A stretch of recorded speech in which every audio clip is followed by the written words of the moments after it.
Hello everyone, this is Carter from CoasterExplorers. If you saw the last video, you might be a bit confused on why I introduced myself as Carter in this video, because you would know that Suede reviewed the last roller coaster. And that is because we are going to be going back and forth on each review on who narrates them. But that's besides the point, because today we are going to be talking about none other than the legendary Kumba roller coaster at Busch Gardens Tampa.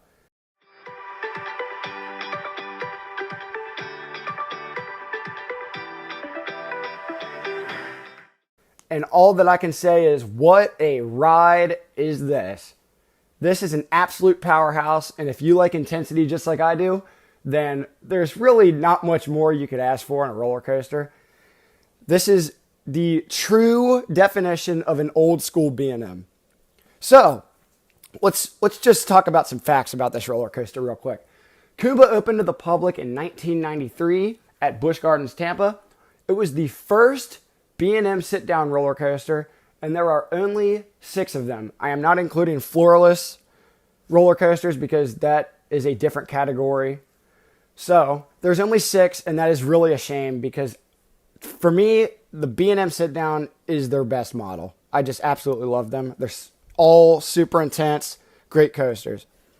So, it has a height of 143 feet.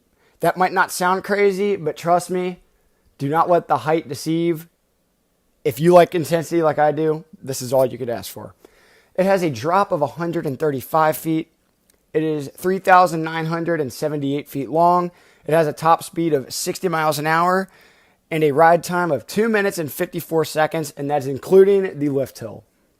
So, let's talk about the layout. As soon as you depart the station, you're going to take a slight right-hand turn and ascend the lift hill.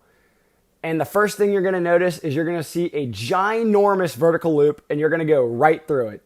That is awesome, and this was also B&M's first time doing that. When you get to the top of the lift, you're facing completely away from the park, and you're going to see a little lake below you, and there's a big field to your left. You're going to go down this twisted drop to the left, and I only got to ride this coaster once, but I was in the back row, and I could feel my body being crushed into the seat from the positive G's towards the bottom of that drop. This is when you go through that massive loop that I was talking about. So then, after this loop, you're going to go into a fantastic dive loop. I got some airtime going into this element. I don't know if that's the case for all the other rows. Like I mentioned, I only got to ride this coaster once, unfortunately. But I did notice a small pop of airtime right before we flipped upside down. After the dive loop comes my personal favorite part of the ride, and that is the zero-G roll. This zero-G roll is absolutely fantastic. If you've ridden Hulk at Islands of Adventure, that first inversion right after the launch feels almost identical to the zero-G roll. It's just a fantastic element. After that, there's a little tiny bunny hill before the Cobra roll.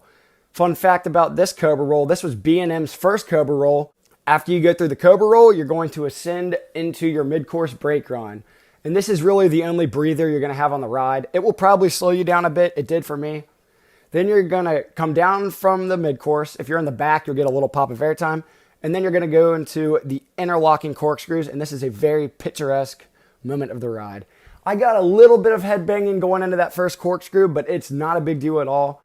After you go through that first corkscrew, you're going to turn, and then you're going to go immediately into the next corkscrew, and that's what makes that perfect shot right there of the 2 corkscrews interlocking.